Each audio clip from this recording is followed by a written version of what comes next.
अस्सलाम वालेकुम, कैसे हो प्यारे दोस्तों। उम्मीद करता हूँ आप सब ठीक ठाक होगे और खैर खैरियत से होगे। तो अज शेफ शानवाज लैके आवा नींबू का, हरी मिर्च का, गाजर का अचार। तो स्टैप बाय स्टैप इस वीडियो के अंदर दसना वा, वीडियो नूं पूरा वाच करना वा, स्किप नहीं करना, ताकि अच्छे तरीके नाल रेसिपी नूं समझ के असी इस रेसिपी नूं अच्छे तरीके नाल फॉलो करके ते बना सकीए। तो आइए देख लीए नींबू का, गाजर का, हरी मिर्च का अचार। आइए देख लीए। गाजर लैनी जी, गाजर लै लैनी है। पहलो साफ पानी नाल धो लैनी अच्छे तरीके नाल। 500 ग्राम गाजर लै लैनी है। उस तो बाद सब्ज़ मिर्च लै लैनी है। सब्ज़ मिर्च भी जी 1 पाइया लै लैनी है। उस तो बाद लैमन लै लैने जी, 1 पाओ 250 ग्राम। ठीक है, अच्छे तरीके नाल तिन्ना चीज़ों नूं धो लेना वा। धोने तो बाद कपड़े की मदद नाल इस तरह करके साफ कर लेना। ठीक है जी, ਜਾਂ कोई अखबार वगैरह हो, पेपर वगैरह हो, उन्होंने तकरीबन अद्धा तो पौना घंटा इस तरह फैला देना वा कि पानी ड्राई हो जाए, तिन्ना चीज़ों का अच्छे तरीके नाल खुशक हो जाए। उस तो बाद इनू कटना वा, गाजर नूं भी कटना वा ते नींबू भी हाफ करने। ठीक है, हुण सारी चीज़ां रेडी हो गई। हुण इन्हों कट लीए जी। सब तो पहले गाजर का उपरों हल्का हल्का छिलका उतार लेना।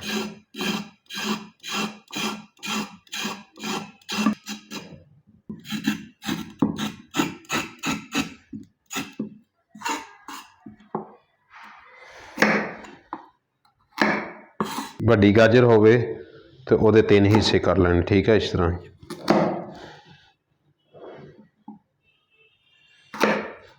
लंबे साइज के पीस बना लेने गाजर के।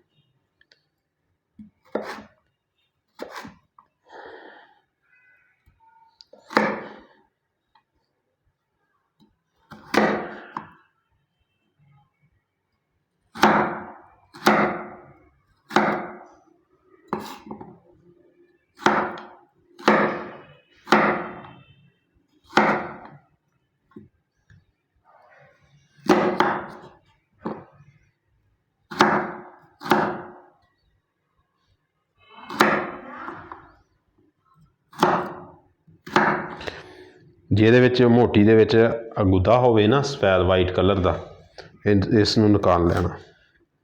ਨਿਕਾਲ ਕੇ ਸਾਈਡ 'ਤੇ ਕਰ ਦੇਣਾ। ਜਿਹੜੀ ਬਰੀਕ ਗਾਜਰ ਹੁੰਦੀ ਆ ਉਹਦੇ ਵਿੱਚੋਂ ਨਾ ਵੀ ਕੱਢਾਂਗੇ ਖੈਰ ਆ, ਉਹ ਨਰਮ ਹੁੰਦਾ ਵਾ। ਅਤੇ ਜਿਹੜੀ ਮੋਟੀ ਪਿੱਛੋਂ ਗਾਜਰ ਹੁੰਦੀ ਆ ਉਹਦਾ ਲਾਜ਼ਮੀ ਨਿਕਾਲ ਲੈਣਾ।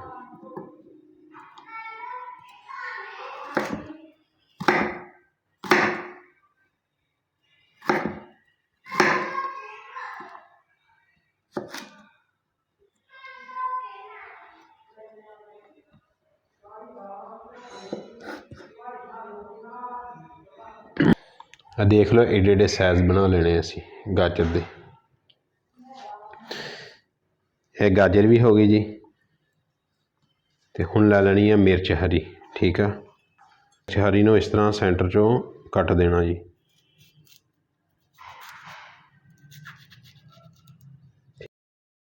तो सब तो पहले ख्याल करना कि विचों काली तो नहीं, जे अगर ब्लैक होई खराब होई तो वो तुहाडा अचार नहीं सही रहना। इस चीज़ का माड़ा है ना, उपरों भी वैसे पता लग जाता वा, मिर्च के उपरों भी पता लग जाता कि मिर्च साफ तो साफ आ खराब आ। वैसे खराब भी निकल गई तो कोई नहीं गल ऐसी, वो तुसीं कढ़ देनी। इस तरीके नाल आ हो गई। तो लैमन भी सेंटर चो इस तरह कट लेना। लो जी, इस तरह 2 पीस करने आ। सारिया गाजर, सारिया मिर्चां तो सारे नींबू कट्टन तो बाद फिर अगला प्रोसैस करते हैं।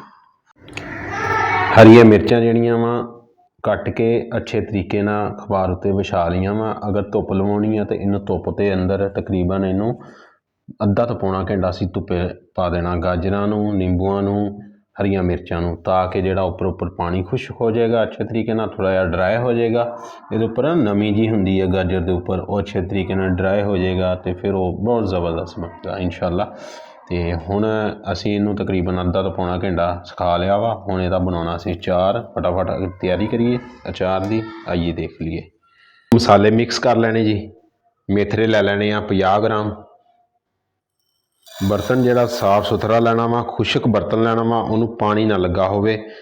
अच्छे तरीके नाल धो लेना, खुशक करके फिर मसाला ऐड करना, मिक्स करना। जिहड़े बर्तन दे विच असीं मिक्स करना ते जिहड़े विच असीं ऐड भी करना वो भी इस तरीके नाल होना चाहिए।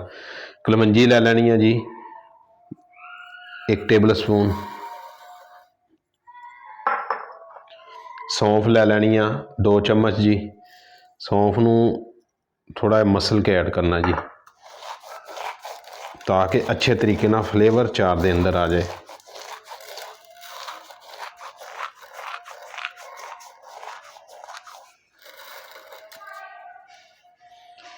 जीरा लै लेना वा 2 टेबल स्पून जी। थोड़ा थोड़ा करके मसल के ऐड करना जी।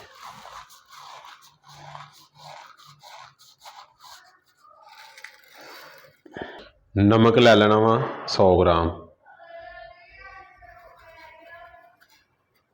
हल्दी पाउडर लै लैनी है जी 3 तो 4 चम्मच। लाल मिर्च कुटी हुई और पीसी 1.5 चम्मच ऐड कर देना, ठीक है जी। ये मिक्स आ लाल मिर्च कुटी हुई तो लाल मिर्च पाउडर। सारे मसाले नूं अच्छे तरीके नाल मिक्स कर लेना जी।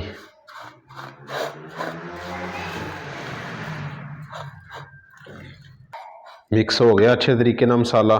सरों का तेल ऐड करना जी।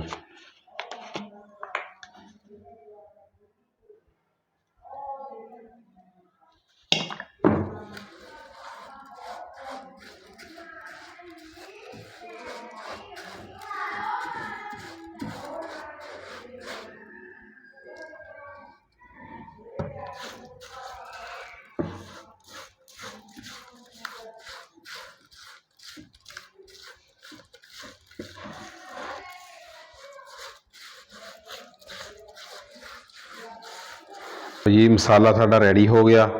हुण गाजरां नूं, हरियां मिर्चां नूं, लैमन जिहड़ा कट्टिया सी, हरियां मिर्चां कट्टियां सी, गाजरां कट्टियां सी, वो ऐड कर देना। हुण मिक्स कर लेना जी। सब तो पहले असीं गाजरां ऐड कर देनियां जी। हरियां मिर्चां ऐड कर देनियां, निंबू भी ऐड कर देना जी।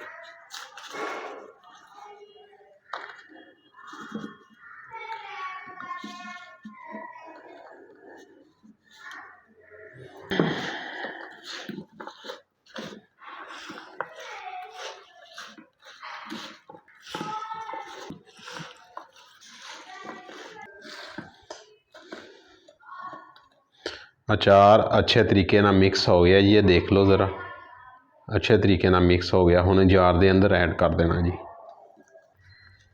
हुण अचार नूं असीं जार दे अंदर ऐड कर देना इस तरह जी। थोड़ा जिहा खुला वड्डा बर्तन लै लो, कोई मसला नहीं हैगा, जिहदे विच असीं अचार नूं ऐड करना। मैं थोड़ा थोड़ा तकरीबन 4-5 जगह ते रखना वा। मेहमान वगैरह आ जाए उन्हें इस तरह ही उठा के दे देना। ਉਹਦੇ बराबर तेल ऐड कर देना जी, भी तेल के अंदर डिप हो जाए तुहाडा अचार सारा ही।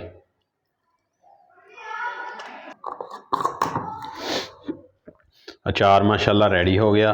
अचार नूं इस तरह ही रखना वा, 3 तो 4 दिन बाद इस्तेमाल कर सकते हैं। तो इनू तकरीबन 5-6 घंटे तो बाद हिला देना इस तरह। अचार नूं ना इस तरह करके हिला देना, 3-4 दिन इस तरह ही हिलाते रहना, ताकि मसाला जिहड़ा ना अच्छे तरीके नाल जज़ब हो जाए अचार दे अंदर, गाजरां दे अंदर। आ भी बकाया इस तरीके नाल मैं पैक कर लेना।